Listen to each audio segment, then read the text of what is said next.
memberi waktu untuk Tuhan Yesus kita sejenak untuk kita memuji Dia, menyembah namanya yang mulia itu ya. Amin. Nah, mari kita angkat satu pujian, ku tetap setia.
untuk memujimu, menyembahmu, meninggikan nama-Mu yang mulia Tuhan yang kudus itu Tuhan.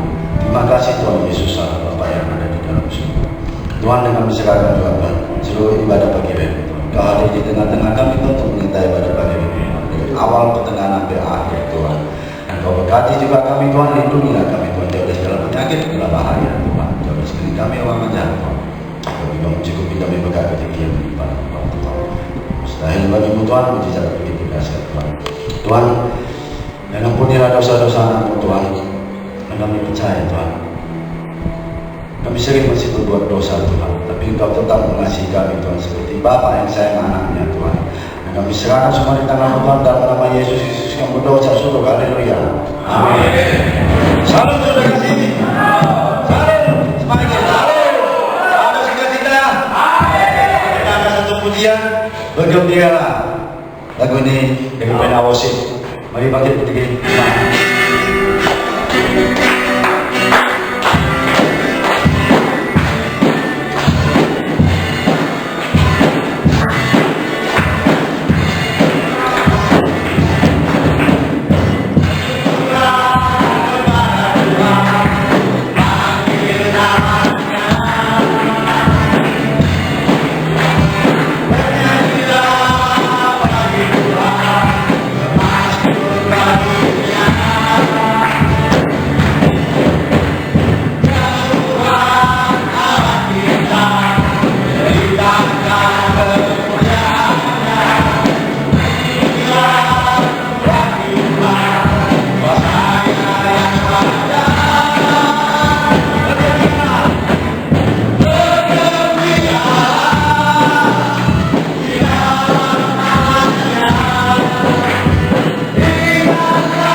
kesaksian bagi kita satu pujian dari penawasi Tuhan tolonglah aku.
mengambil saksian, Iskandar, silakan dan waktunya.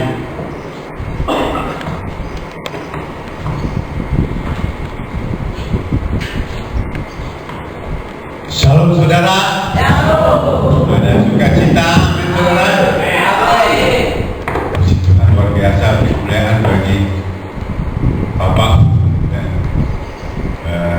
sekarang saat ini saya ingin memberikan satu kesaksian tentang pertumbuhan iman saya di dalam penjara sini dan tempat ini,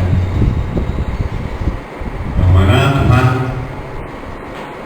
sangat luar biasa bekerja dan menyertai kehidupan saya di sini. Semoga kiranya kesaksian saya ini menjadi berkat dan menjadi pertumbuhan bagi iman kita semua, dan sehingga nama Tuhan semakin dipermuliakan. Amin. Amin. Langsung saja saya ingin memberikan tentang bagaimana pandangan saya dulu di luar terhadap penjara ini. Saya takut sekali masuk penjara, karena di dalam penjara terdapat orang-orang yang melakukan kejahatan. Pandangan orang lain juga demikian terhadap orang-orang yang ada di penjara. Itu mereka adalah bermoral yang tidak baik dan selalu melakukan kesalahan hukum dan agama. Saat ini saya berada di sini karena kesalahan saya sendiri. Saya melakukan kebodohan di luar sana, yang mana saya baru menyadari setelah di dalam sini. Ternyata saya menyadari banyak kesalahan yang saya lakukan bahkan di luar sana. Singkat waktu di dalam sini, ternyata yang saya temukan bukan orang-orang yang memiliki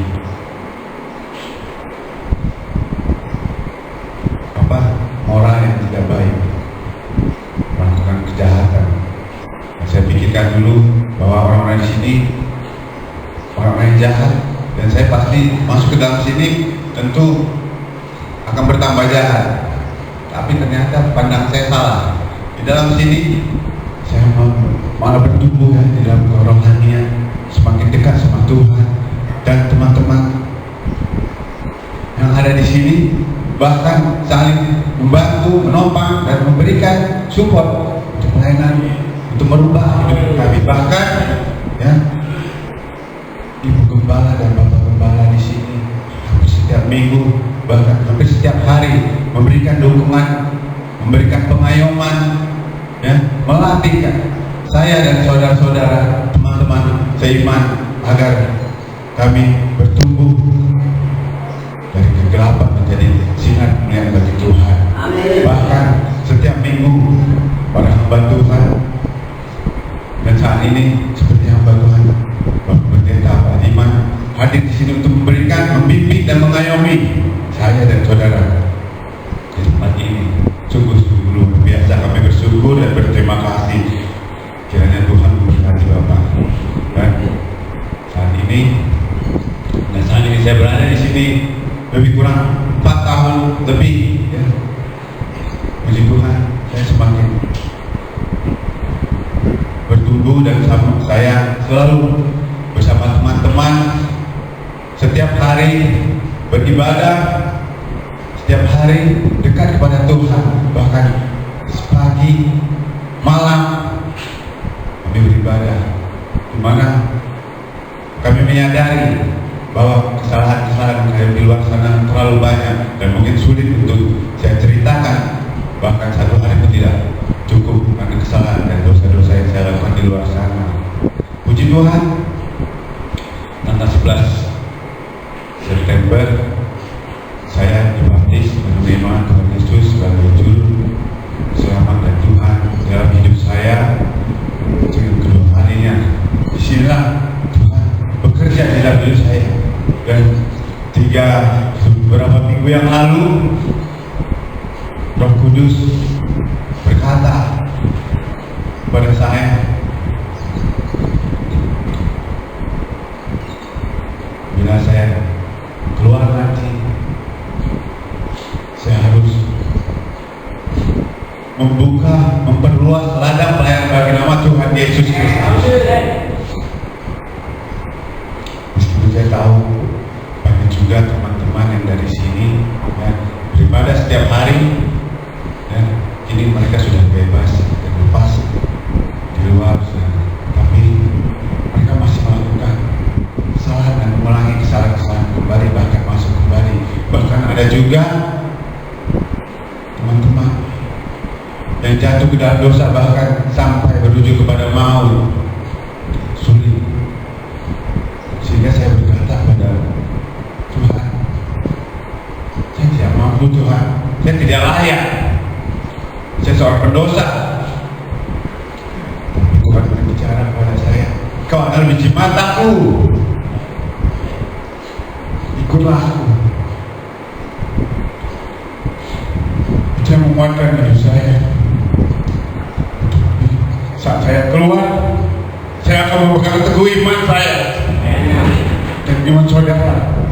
Semoga kita kiranya selalu ingat pada Tuhan dan selalu mengandalkan Tuhan. Biar apapun, segala pekerjaan, segala yang kita lakukan, biar kita sertakan nama Tuhan di dalam hidup kita. Satu hal, satu firman Tuhan yang saya dapatkan yang menguatkan saya di dalam, kita mencatat di dalam Yesaya 40 ayat 31. Tetapi orang-orang yang nanti-nantikan Tuhan mendapatkan kekuatan baru. Mereka seumpama Raja Wali yang naik terbang menggunakan sayapnya. Mereka berlari dan tidak menjadi lesu. Mereka berjalan dan tidak menjadi lelah. Artinya apa? Ada kekuatan Tuhan. Sehingga kita jangan pernah takut. Dan kita di luar sana, dunia sangat kejam. Dunia selalu ingin membunuh anak-anak Allah. Ya, jangan pernah takut. Andalkan Tuhan. Amin, saudara. Amin. Seperti seorang prajurit, kita dibuat, kita dilatih di sini, kita dibangun bagaimana kita mempersenjatai diri kita untuk berperang sehingga kita menang. Demikian juga kita di sini sebagai prajurit-prajuritnya Tuhan Yesus Kristus dengan senjata iman kita. Ya, kita harus mampu, dan saya sendiri merasakan Tuhan selalu beserta saya dan saudara. Amin, saudara. Jadi pesan daripada saksian saya, jangan pernah sia-siakan hidup saudara dan saya untuk memuliakan nama Tuhan, dan beri hati kita untuk buka ladang usaha bagi pelayanan nama Tuhan Yesus, dan kita menjadi siap melaksanakan perintah yang menjadi amanah agung Tuhan kita Yesus Kristus. Lagi, apakah saudara siap jadi laskar Kristus? Amin. Amin. Tuhan Yesus memberkati.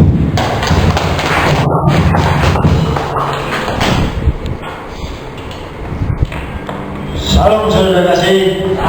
Kita luar biasa kesaksian saudara kita Kandaka, itu jadi motivasi untuk kita ya.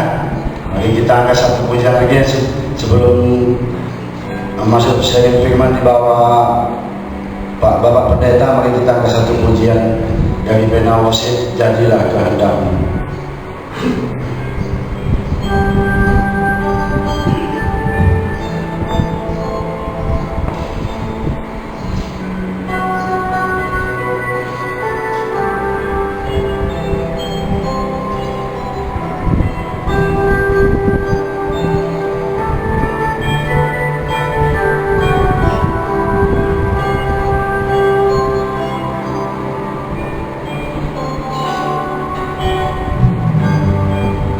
Bukan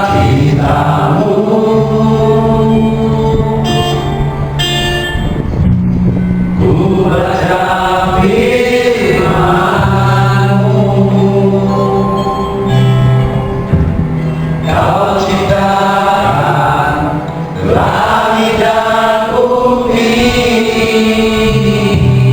dengan kuasa-Mu. Aku cinta-Mu, semuanya milik-Mu, dan semua yang ada harus taat padamu. Apa-apa jadi kehendak-Mu, usahakan hidup berdalam tangan-Mu. Apa-apa Engkau beritahu, segala yang kubutuhkan di dalam hidupku. Kita akan bersyukur dari awal.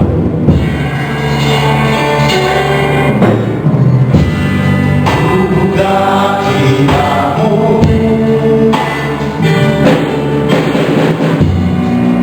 baca firman-Mu, Kau ciptakan langit dan bumi dengan kuasa-Mu. Aku cinta-Mu, semuanya milik-Mu, dan semua yang ada harus taat padamu. Apa jadi kehendak-Mu, usahakan hidupku ke dalam tangan-Mu. Apa-apa Engkau beritahu, segala yang kubutuhkan. Apa-apa jadi kehendak-Mu, usahakan hidupku ke dalam tangan-Mu. Apa-apa Engkau beritahu, segala yang kubutuhkan di dalam hidupku.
setiap kami dalam nama Yesus. Yang berdoa, yang ucap syukur. Yang percaya sama-sama katakan amin. Kalau silakan dulu.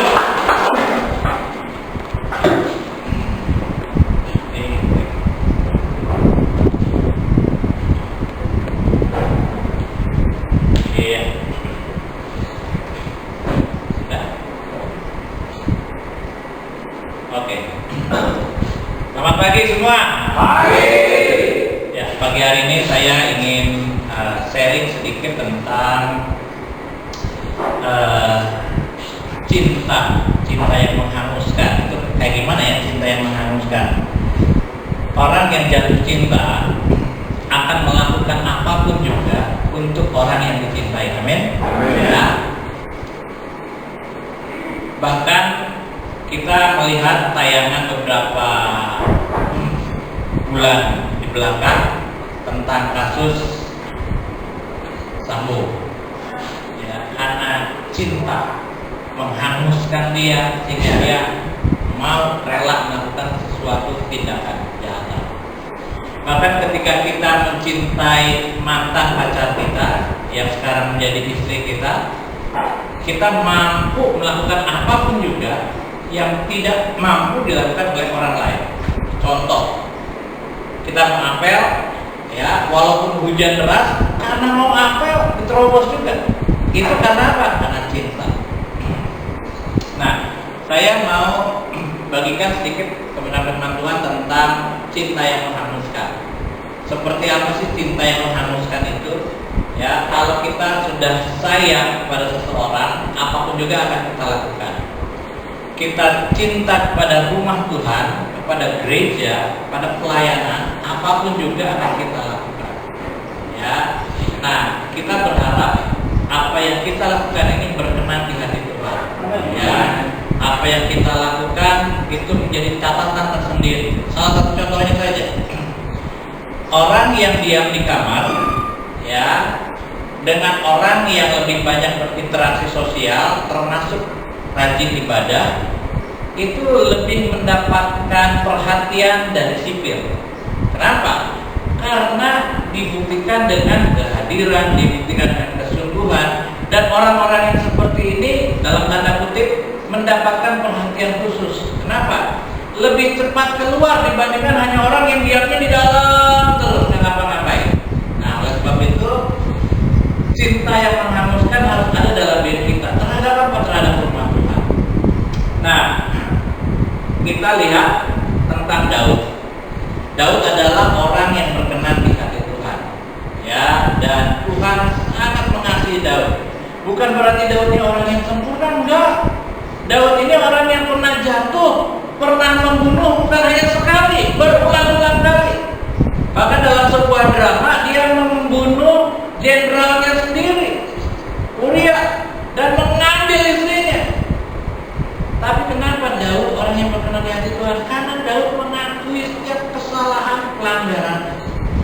Nah, Alkitab katakan dalam Kisah Rasul 13 ayat 22b tentang Daud, Allah telah menyatakan, aku telah mendapat Daud bin Isai, seorang yang berkenan di hatiku dan yang melakukan segala kehendakku. Berkenan di hatinya Tuhan dan melakukan segala kehendak Tuhan. Itu yang dicatat oleh Alkitab tentang Daud. Pertanyaannya, apakah kita sekarang berkenan di hati Tuhan? Apakah kita melakukan semua kehendak Tuhan? Kalau kita berkenan di hati sipir, kepala penjara, dan kita melakukan apa yang diperintahkan oleh mereka, pasti kita akan cepat keluar. Kenapa? Ada tanda-tanda, ada catatan bahwa orang ini nurut, orang ini berkelakuan baik selama menjadi warga binaan. Begitu juga dengan hidup kita. Daud sama seperti Yesus, makanya Yesus katakan Yesus itu anak Daud, ya, dan Daud melakukan tepat seperti yang Tuhan inginkan. Ini sekarang tentang Yesus. Yesus disebut sebagai anak Daud. Matius 3:17 dikatakan demikian. Lalu terdengarlah suara dari surga yang mengatakan, inilah anakku yang kukasihi, kepadanya lah aku berkenan. Daud dan Tuhan Yesus punya rasa memiliki yang sangat tinggi terhadap rumah Tuhan. Ini gereja, ya. Nah, Daud dan Yesus, Tuhan Yesus memiliki great sense of belonging. Artinya rasa memiliki yang sangat tinggi. Walaupun saya nggak pernah membangun gereja atau bait Allah, ya, tapi Daud selalu punya keinginan bagaimana dia membangun bait Allah. Sama seperti Tuhan Yesus, ketika Tuhan Yesus ada di bait Allah, lalu dia melihat ada orang yang berjualan merpati, binatang, kambing, domba, ya, tukar uang dan lain sebagainya.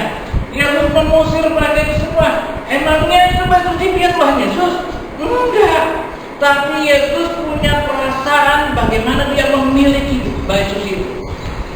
Begitu juga dengan saudara dan saya. Perhatikan, setiap kali saya masuk ke tempat ini, ya, sama rekan-rekan yang paling awal datang, saya selalu membantu untuk membereskan tempat. Benar nggak? Kenapa? Tempat saya. Makanya kalau saya misal kadang-kadang bilang, Pak Diman, nanti tanggal sekian Pak Diman khotbah, tapi jangan lupa sebelumnya Pak Diman bel dulu. Siap. Kenapa? Ini adalah rumah Tuhan dan ini adalah rumah saya, Pak. Makanya saya nggak usah disuruh lah untuk apa beres-beres dan lain sebagainya.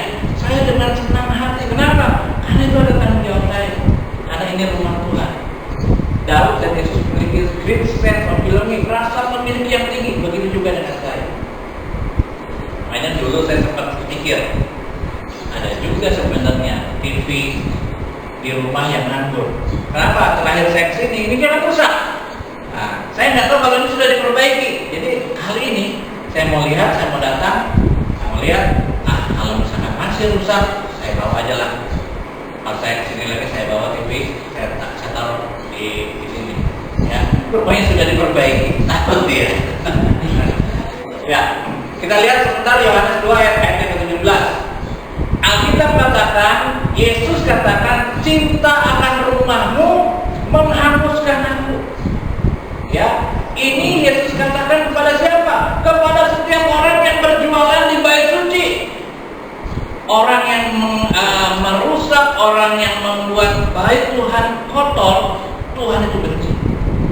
Ya, Yohanes 2 ayat 17, cinta akan rumahmu menghanguskan aku. Kira-kira inilah gambarnya. Yesus datang, ya, memutarbalikkan meja-meja jual beli ya di rumah Tuhan. Nah, ada hal yang ingin saya sampaikan pada pagi hari ini. Satu saat murid Tuhan Yesus yang terakhir meninggal itu adalah Yohanes, ya, bukan Yohanes Pembaptis tapi Yohanes, ya. Lalu dia diasingkan ke Pulau Patmos. Dia sempat juga direbus hidup-hidup, ya, tapi dia nggak mati. Tapi akhirnya dia mendapatkan penglihatan dan satu saat Tuhan katakan, Yohanes, ukurlah. Yohanes melakukan tepat seperti yang Tuhan katakan. Wahyu 11 ayat yang pertama. Kemudian diberikanlah kepadaku Yohanes, ya, sebatang bulu seperti tongkat pengukur rupanya dengan kata-kata yang berikut. Bangunlah dan ukurlah bait suci Allah dan mezbah dan mereka yang beribadah di dalamnya. Ada 3 hal yang disuruh Tuhan untuk diukur oleh Yohanes, ya. Yang pertama apa? Bait suci Allah atau gereja atau tempat ibadah. Lalu yang kedua, mezbah. Yang ketiga, mereka yang beribadah. Kenapa ini semua harus diukur? Karena akhir zaman segera tiba dan Tuhan akan menilai dari apa yang kita lakukan terhadap 3 hal ini. Yang pertama adalah bait suci Allah, gereja. Sejauh mana kita peduli terhadap gereja? Itu kan urusannya Tamping, bukan urusannya saya. Itu kan urusannya Pak Edi, Bu Petra, Pak Boy, bukan urusan saya. Saya datang hanya untuk beribadah saja. Setelah ibadah saya pulang. Anda tidak punya great sense of belonging. Anda tidak punya rasa memiliki seperti yang dimiliki oleh Tuhan Yesus dan Daud. Kenapa? Yesus dan Daud memiliki rasa yang sangat luar biasa kepada apa? Kepada rumah Tuhan. Dan ini yang akan diukur. Yang pertama bait suci Allah, yang kedua mezbah, yang ketiga adalah mereka yang beribadah. Kita masuk satu-satu. Keluaran 34 ayat 14. Ini bicara tentang Elkanah. Tuhan itu adalah Allah yang cemburu. Sekali lagi saya mengatakan Tuhan namanya Elkanah, lain Elohim, El Shaddai, El Kabon dan lain sebagainya, ya. Nama Tuhan selain itu adalah Elkanah. Artinya apa? Allah yang cemburu. Nih, Elkanah, jealous, Allah yang cemburu. Kalau Tuhan menilai saudara dan saya lebih memperhatikan hidupmu sendiri, maka Tuhan itu Allah yang cemburu. Keluaran 34 ayat 14. Ayo baca sama-sama. Keluaran 34 ayat 14. Keluaran 34 ayat 14. Silakan. Yang keras. Sahabat jangan lakukan cemburu kepada Allah lain. Karena Tuhan namanya cemburuan. Ya, Ulangan 4 ayat 24. Satu, dua, tiga. Tuhan Allahmu adalah Allah yang memalukan, Allah yang cemburu.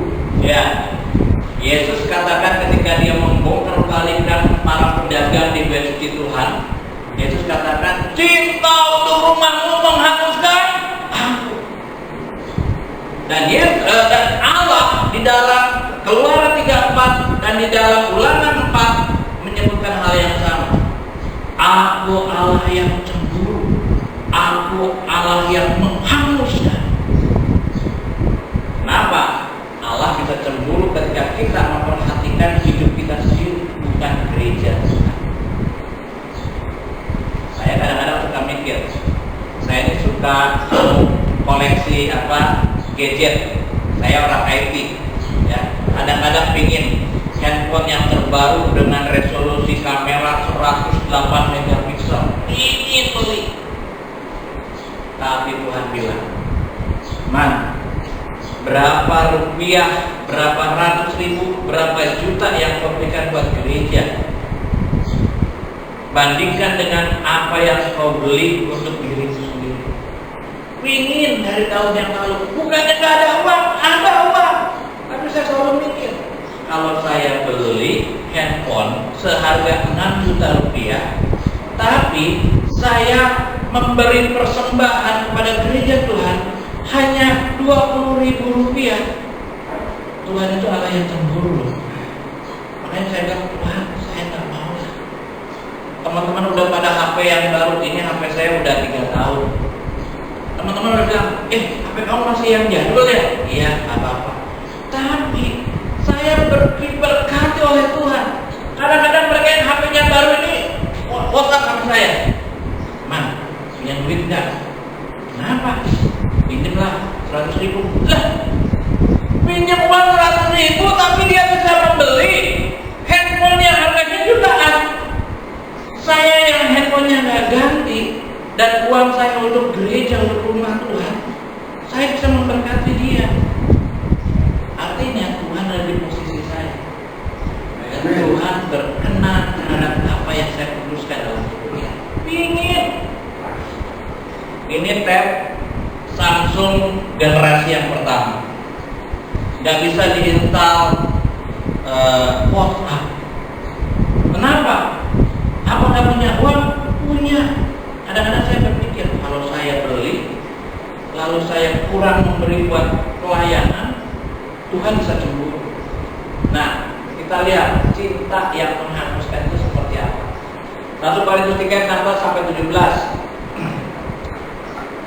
Tidak tahukah kamu bahwa kamu adalah bait Allah dan membawa Roh Allah diam di dalam kamu? Jika ada orang yang membinasakan bait Allah, maka Allah akan membinasakan dia. Sebab bait Allah adalah kudus dan bait Allah itu adalah kamu.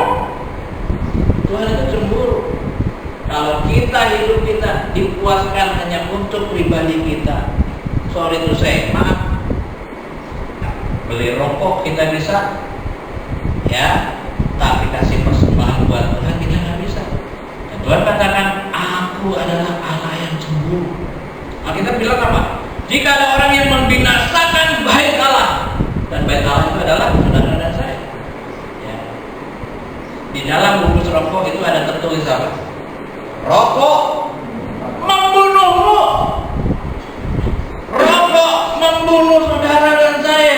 Sehingga apa? Alkitab katakan, kalau kita membunuh tubuh kita, bait Allah, maka Allah akan membinasakan kita. Allah itu adalah Allah yang sempurna. Makanya pakai uangnya dengan baik. Yang pertama, baik suci Allah. Ini yang harus kita perhatikan. Ya, bukan hanya diri kita, tapi juga gereja Tuhan harus kita perhatikan. Pada tahun yang kedua zaman Raja Darius, Hagai 1 ayat 1-11, dalam bulan yang ke-6 pada hari pertama bulan itu datanglah firman Tuhan dengan perantaraan Nabi Hagai.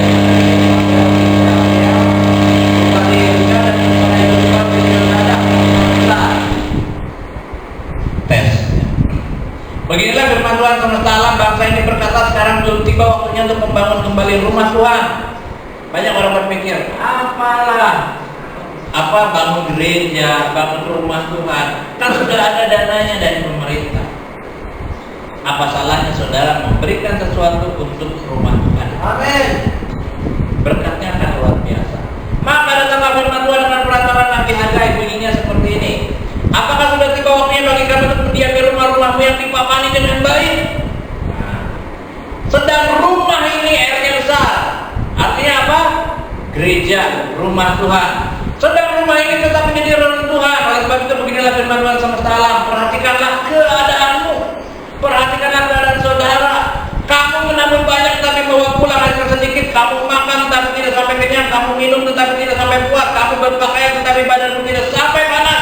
Dan orang yang bekerja untuk upah yang ditaruh dalam pundi-pundi yang berubah. Kenapa? Karena yang kita pikirin itu diri kita sendiri. Tapi kalau Alkitab katakan yang kita pikirkan itu adalah gereja Tuhan, maka kita sedang menabung di dalam pundi-pundi yang tidak berubah. Oke, kita lanjut. Perhatikan. Lalu Daud punya keinginan untuk membangun bait suci Tuhan. Tapi Tuhan katakan, tidak, tanganmu penuh dengan darah. Kamu gak bisa membangun bait suci Tuhan. Membangun bait suci Tuhan tidak boleh menumpahkan darah. Akhirnya Tuhan katakan, hanya anakmu Salomo yang akan membangun bait suci Tuhan. Apa yang Daud katakan? Setelah Daud menetap di rumahnya, berkata ia kepada Nabi Nathan, lihatlah, aku ini diam dalam rumah dari kayu aras. Itu kayu aras itu kayu, kalau sekarang itu kayu jati, ya, mahal harganya. Padahal tabur perjanjian Daud itu ada di bawah tenda-tenda. Rumah Daud di dalam istana yang megah. Tapi tabur Tuhan waktu itu belum ada di bait suci Tuhan. Tabur Tuhan waktu itu ada di mana? Ada di kemah. Lalu berkatalah Nathan kepada Daud, lakukanlah segala sesuatu yang dikandung hatimu, sebab Allah menyertai engkau. Ini yang Daud lakukan. Sesungguhnya, perhatikan ya, Daud ini gak boleh membangun bait suci Tuhan. Kenapa? Karena tangannya penuh dengan darah. Tapi ini yang Daud lakukan. Sesungguhnya sekalipun dalam kesusahan, aku telah menyediakan untuk rumah Tuhan 100.000 talenta emas. Ini kayaknya harus diganti. 100.000 talenta emas, ini yang Daud persiapkan. Bukan dia yang membangun, tapi anaknya Salomo. Apalagi yang dia persiapkan, 1 juta talenta. Sehingga berarti tidak tertimbang. Juga aku telah menyediakan kayu dan batu, tetapi baiklah engkau menambahnya lagi. Ini Daud katakan kepada Salomo. Dia sudah sediakan harta kekayaan Daud. Kita mau hitung sekarang. 100.000 talenta emas itu berapa juta? Berapa miliar? Nah, kita mau hitung. Kalau kita hitungnya dengan cara perjanjian lama, pusing. Ya, pakai kalkulator. Kalau di sini nggak ada kalkulator, saya hitung. Nih, tanggal 27 Februari kemarin, harga 1 gram emas itu harganya 1.052.000. Kalau 100.000 talenta emas kira-kira berapa rupiah? Kita lihat. 100.000 talenta emas. Lihat ya, 100.000 talenta emas, 1 talenta itu sama dengan 34 kilo. Jadi 1 kilo itu sama dengan 1.000 gram. Jadi 1 talenta 34 kali 1.000 sama dengan 34.000 gram. Itu baru bicara 1 talenta. Ya. Sekarang 100.000 talenta emas artinya 100.000 kali 34.000 gram. Betul ya? Karena hitungan emas itu kan gram. Artinya 3,4 miliar gram. 3,4 miliar gram emas yang disumbangkan oleh Daud kepada rumah Tuhan. Banyak nggak? Banyak. Kita hitung sekarang duitnya.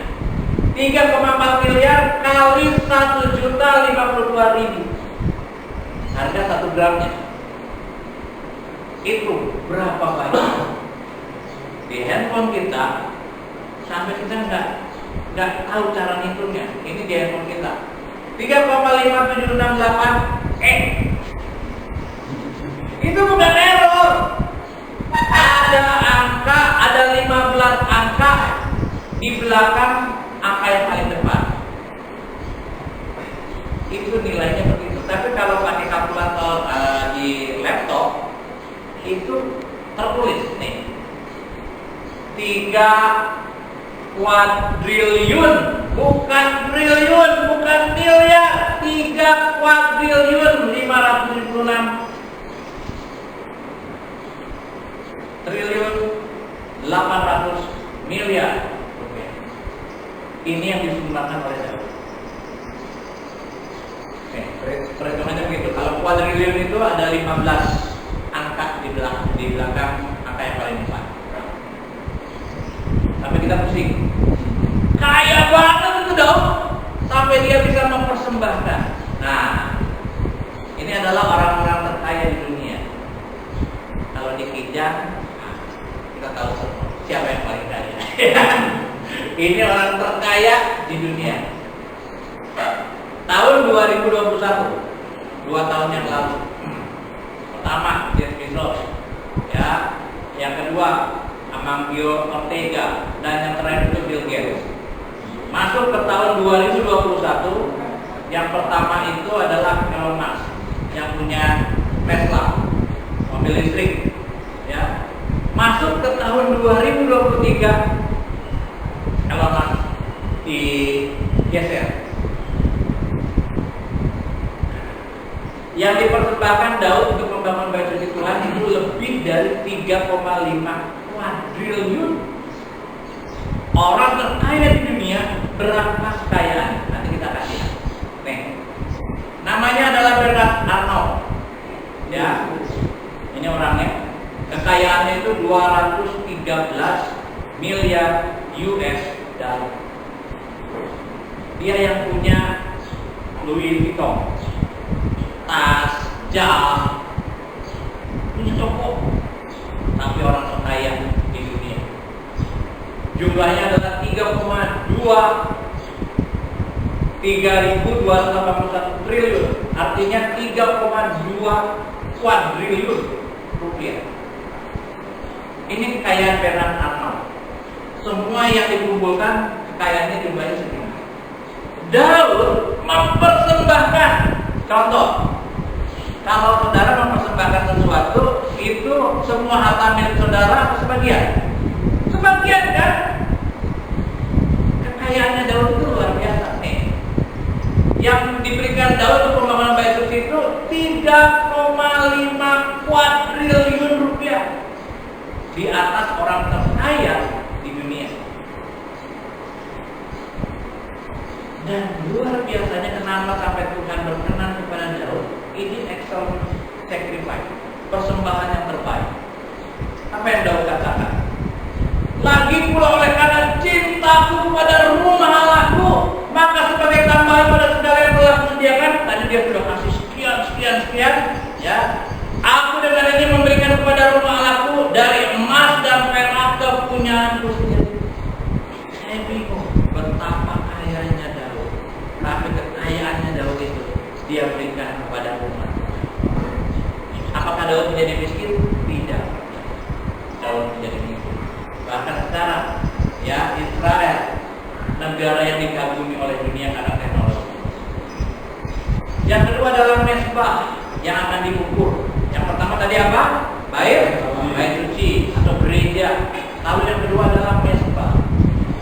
engkau ambillah minyak urapan dari Keluaran 40. Kemudian engkau ambillah minyak urapan dan engkau urapilah kemah suci dengan segala yang ada di dalamnya. Demikian harus kau menguduskannya dengan segala perabotannya sehingga menjadi kudus. Juga kau urapilah mezbah korban bakaran itu dengan segala perkakasnya. Demikianlah engkau harus menguduskan mezbah itu sehingga mezbah itu maha kudus. Saya mengambil tahu berapa banyak di antara kita yang melayani di mimbar tapi tidak menguduskan, enggak kelap-kelap keyboardnya, enggak kelap-kelap gitarnya, enggak membersihkan mic-nya. Tiap minggu mic-nya itu muntahan dari mulut kita, air ludah dan sebagainya di situ.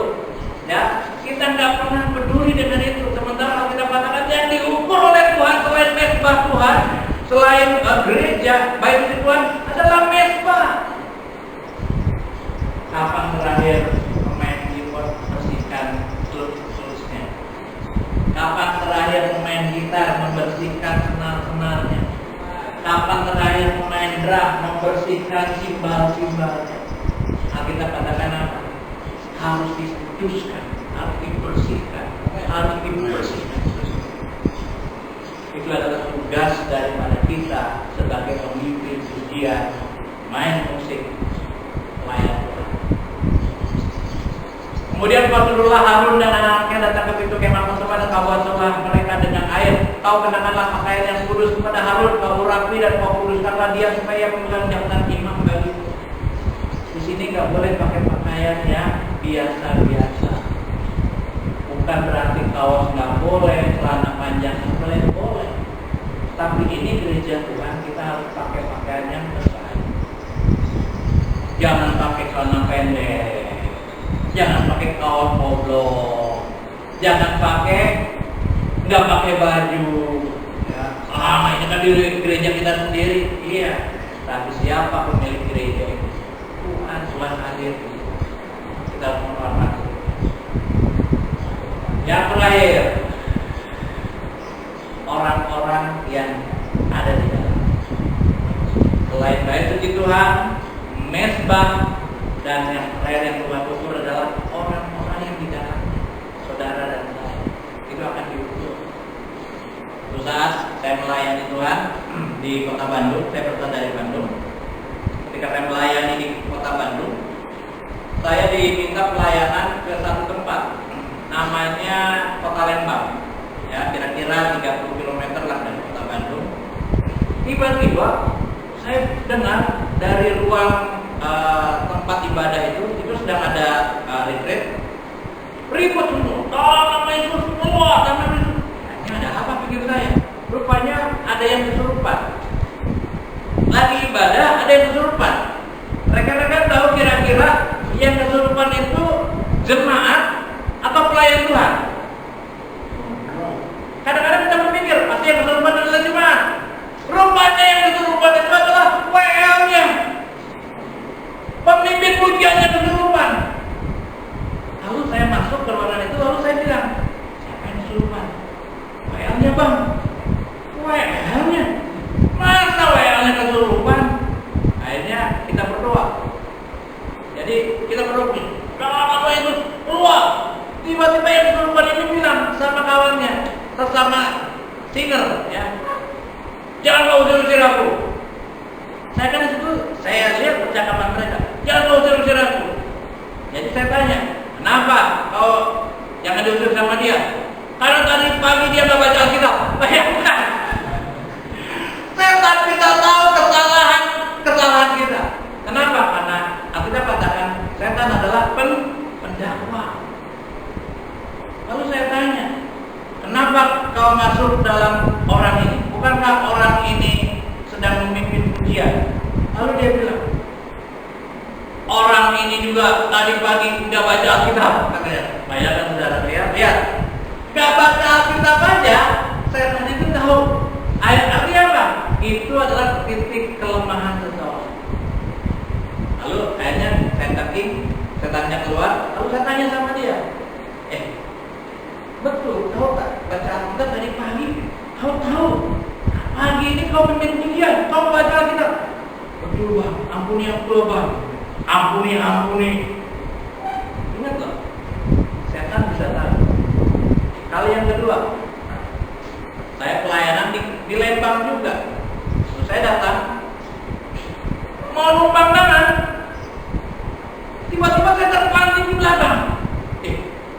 Jurus apa pula orang ini? Saya pakai kamehameha enggak? Dan jalan itu barang. Saya doakan, enggak bisa. Keluar keringat dingin, ngomong Yesus saja nggak bisa. Bayangkan, ngomong Yesus saja nggak bisa. Lalu saya keluar dari ruangan itu, saya bilang sama Tuhan, kenapa saya nggak bisa ngusir setan? Lalu Tuhan bilang, kamu tadi pagi sempat baca Alkitabnya? Nggak sempat. Saya kan dengar lagu rohani Tuhan. Lalu Tuhan bilang, bukan itu yang aku mau. Aku mau bersekutu denganmu. Aku nggak mau engkau hanya mendengarkan puji-pujian yang menyenangkan telinga. Lihat, Alkitab katakan, Tuhan mengukur juga orang-orang yang di dalam, termasuk saya dan saudara. Orang-orang yang di dalamnya akan diukur oleh Tuhan. Imam Al-Qur'an ayat 9. Perintahkanlah pada Harun dan anak-anaknya adalah hukum kepada korban bakaran itu haruslah tinggal di atas perapian di atas mezbah semalam-malaman sampai pagi, dan api mezbah haruslah dipelihara menyala di atasnya. Jadi zaman dulu ada mezbah, dan mezbah itu harus apinya harus terus nyala. Gak boleh dibiarkan padam. Kalau dibiarkan padam, maka nyawa para imam itu menjadi taruhan. Artinya apa? Harun punya anak namanya Nadab dan Abihu. Dua-duanya harus menjaga mezbah itu tetap nyala. Gimana caranya? Ya gantian dong. Kamu nggak boleh tidur dari jam sekian sampai jam sekian. Kamu juga nggak boleh tidur dari jam sekian sampai jam sekian. Kita gantian supaya mezbah itu tetap menyala. Akibatnya mungkin Nadab dan Abihu ini terlalu banyak main TikTok, terlalu banyak jadi YouTuber, ya, sehingga mezbah itu mati. Saya nggak tahu zaman dulu udah ada TikTok atau YouTube atau belum. Ya. Artinya mereka nggak perhatikan itu. Apa yang terjadi?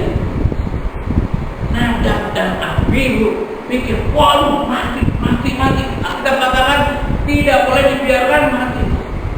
Lalu dia pikir, Bang Iskandar, pinjam dulu mancisnya Bang. Kasihlah sama Bang Iskandar mancis. Dinyalakanlah mezbah itu. Api Tuhan menyambar Nadab dan Abihu. Emang Tuhan pikir, emang gua gak punya mancis. Gua juga punya mancis, tapi mancis yang dimurnikan. Nadab dan Abihu mati. Kemudian Harun, Nadab dan Abihu masing-masing mengambil perbaraannya, membubuk api ke dalamnya serta menaruh ukupan di atas api itu. Dengan demikian mereka mempersembahkan ke hadapan Tuhan api yang asing yang tidak diperintahkan kepada mereka. Maka keluarlah api dari hadapan Tuhan lalu menghanguskan keduanya sehingga mati di hadapan Tuhan. Hati-hati rekan-rekan yang melayani tempat ini. Kalau nggak jaga hati, nggak jaga diri, nggak baca Alkitab, nggak doa, jangan kali-kali melayani. Kenapa? Api yang menghanguskan itu bisa menyambar kita.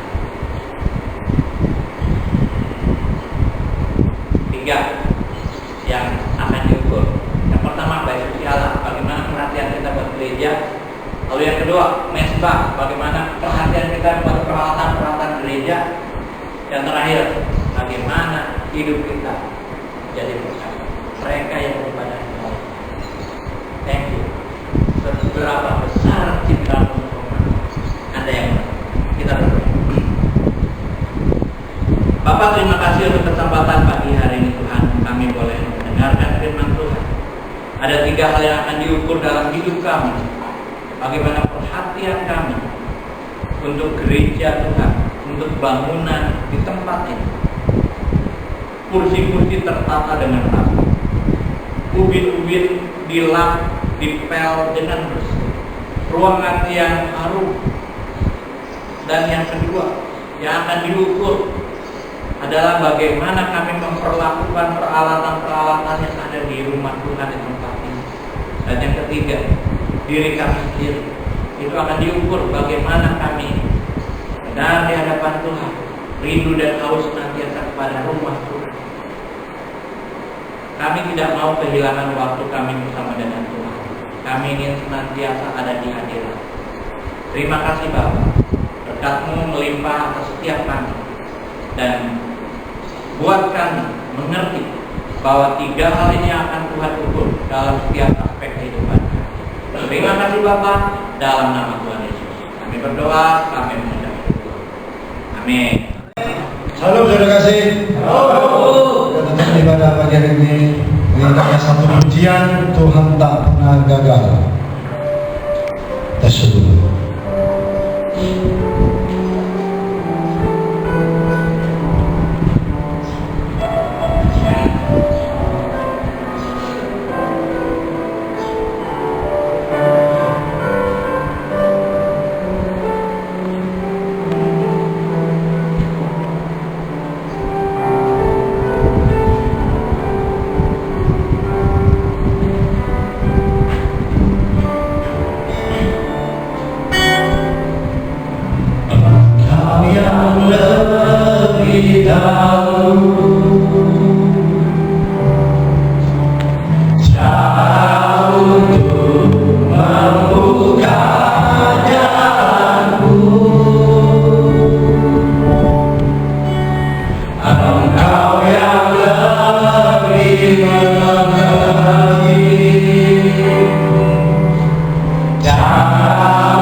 Menjadikanmu lebih dari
yang telah disediakan oleh Allah Bapa kita melalui Kristus Yesus Tuhan dan Juru Selamat hidup kita, dan melalui Roh-Nya yang kudus akan memberikan kekuatan, kesejahteraan, kesehatan buat saudara dan saya mulai hari ini sampai selama-lamanya.